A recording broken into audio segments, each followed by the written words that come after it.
Hello Daily Drafters and welcome back to the channel for what I hope is an interesting and informative video on mulligans. That's right, we all love when our opponents mulligan and hate it when we have to, but what does it actually mean when we do?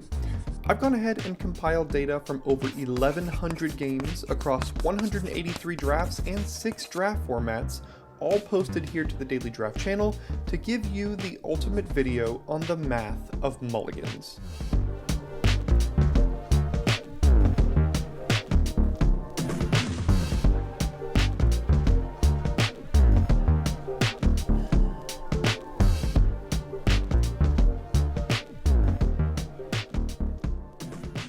Let's start at square one. What exactly is a mulligan? Well, when you're dealt a hand of 7 cards to begin a game of Magic the Gathering, sometimes that hand of 7 just doesn't cut it.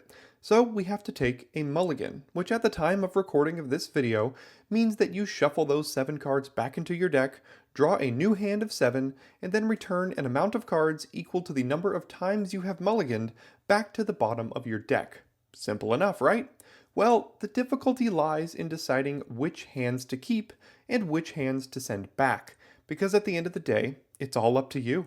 Sometimes that first 7 can be totally unplayable and you have no choice, and sometimes it's the perfect 7 cards in your deck to start off your game, but most of the time it lies somewhere in between the two.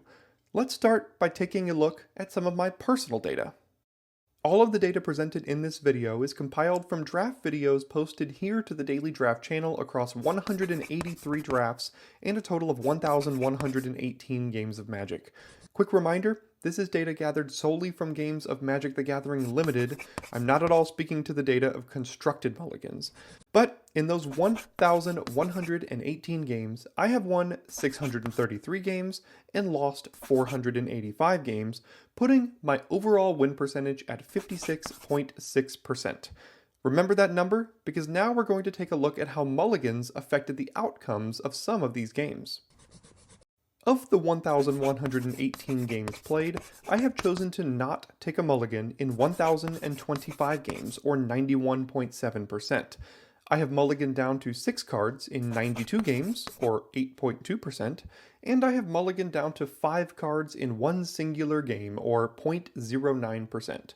My record in the games in which I did not mulligan is 603 and 422, putting my win percentage in those games at 58.8%, a 2.2% increase from my overall win percentage.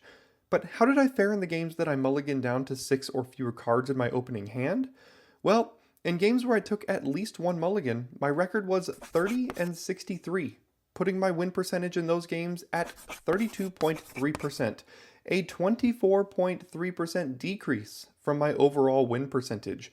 That's right, whenever I have chosen to mulligan on this channel, before a single card has been played, my win percentage has decreased by a whopping 24.3%.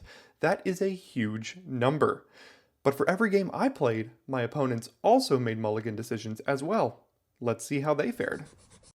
Of the 1,118 games played, my opponents, regardless of their mulligan decision, have won 485 games and lost 633 games, putting their overall win percentage at 43.4%. My opponents have chosen to not take a mulligan in 991 games, or 88.6%. They have mulliganed down to 6 cards in 117 games, or 10.5%.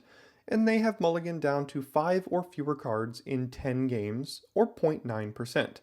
My opponent's record in the games in which they did not take a mulligan is 446 and 545, putting their win percentage in those games at 45%, a 1.6% increase from their overall win percentage. But what about the games that they mulliganed in? Well, in games where they took at least one mulligan, their record was 39 and 88, putting their win percentage in those games at 30.7%, a 12.7% decrease from their overall win percentage. Noticeably, a far cry from the 24.3% decrease in my own personal win percentage when I take mulligans. However, my opponents win less than I do in our head-to-head matchups, so they have less of a distance to drop, but I'll go ahead and stop tooting my own horn for now. Now, there's also one more thing I wanted to take a look at for the purposes of this video, and that is, does mulliganing when you go either first or second produce any meaningful data? Well, let's take a look. Of the 92 games in which I mulliganed to 6, I was on the play in 46 of those games, and on the draw in 46 of those games. A perfectly even split. Great. So what happened to my win percentage in both scenarios? Well, in the 46 games on the play, I had a record of 16 and 30, giving me a win percentage of 34.8%, and in the 46 games on the draw, I had a record of 12 and 34, giving me a win percentage of 26.1%. Remember, in both cases, I started with a 6-card opening hand, and yet being on the play produced a win percentage 8.7 points higher than being on the draw. This means that starting with a 6-card hand on the draw, as opposed to a 7-card hand on either the play or the draw, saw my win percentage decrease from 58.8% all the way down to 26.1%, a dip of 32.7%. When you're on the draw, you better be thinking long and hard about taking that mulligan, because clicking that button will instantly make you over 30% less likely to win that game. So, what does all of this data tell us? Well, the short of it is that we can confirm the myth that mulliganing hurts your win percentage. We've always heard this as a Magic community, but I personally have never been able to see it proven with data. Also, in the case of above average players like myself, and likely a lot of you as well, you can also see that the dip in win percentage is larger than that of a below average player. There's no way, at least not yet, that we can mathematically determine whether or not any particular hand of 7 cards should or should not be mulliganed, but I hope the data that I was able to gather in this video presented the case to you that you might just be mulliganing more than you should be. It's clear that going to 6 makes you lose more. That data can't be refuted. The key to it all becomes knowing when to send it back and when to keep it, something that's impossible to detail in this video.